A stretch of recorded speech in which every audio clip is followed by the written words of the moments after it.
Our patron saint, St. George, was born in Cappadocia. He lived in the 3rd century AD, and his parents were Christians.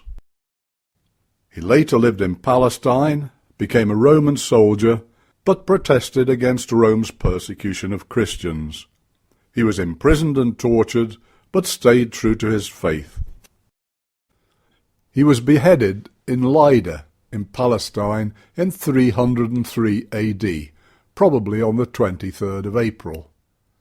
In England, in 1222 AD, the 23rd of April was named as St. George's Day.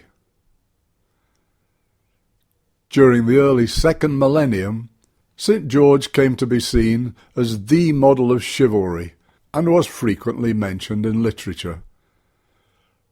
By the 5th century, veneration of St. George had reached the Christian Western Empire.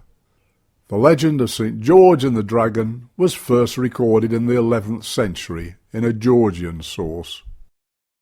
Residents of Oxfordshire are particularly aware of the legend of St. George's slaying of the dragon, said to be on a hillock at the foot of White Horse Hill, near Uffington. It is said that the bare patch on its summit is due to the fact that the dragon's blood spilt there has prevented the growth of any grass. This is St. George's flag, a red cross on a white background. It's incorporated in the Union flag.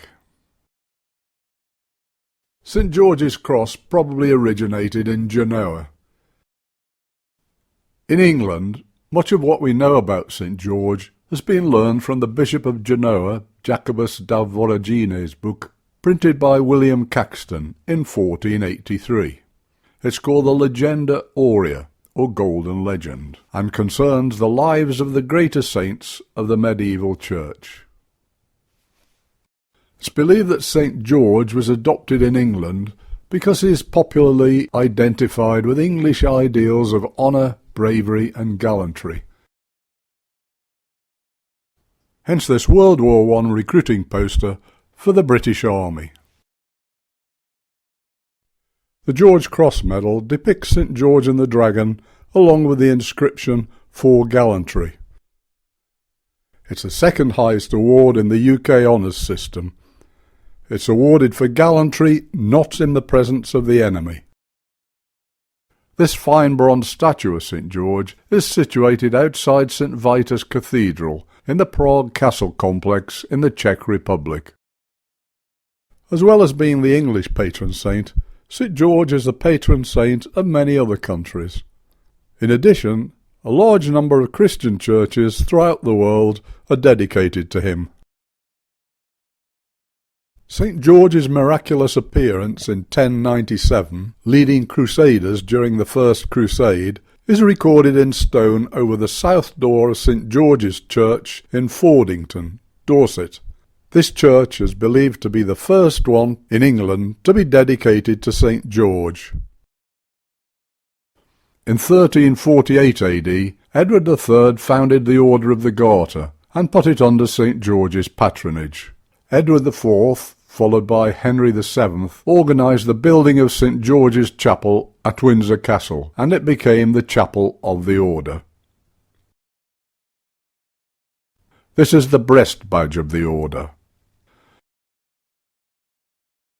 This is the collar of the Grand Cross, emblem of the highest rank and seniority of the Order of St. Michael and St. George. It was founded in 1818 by the Prince Regent, later to become George IV. Nowadays, it's awarded for loyal service in relation to foreign and Commonwealth affairs. In Scouting for Boys, Baden-Powell referred to the Knights of the Round Table in Arthurian legend, and also to St. George, who was their patron saint. He continued, he is also the patron saint of Scouts everywhere. Every April, for the past 10 years, the villagers of West Hagbourne, Oxfordshire, have been holding a dragon competition. The idea came from the spirit of St. George, in a period when there was a threat to the village from housing development. It reflects the efforts of the villagers, St. George, fighting the planners, the dragon. Although the dragon has not been killed, there's much less activity from him at the moment.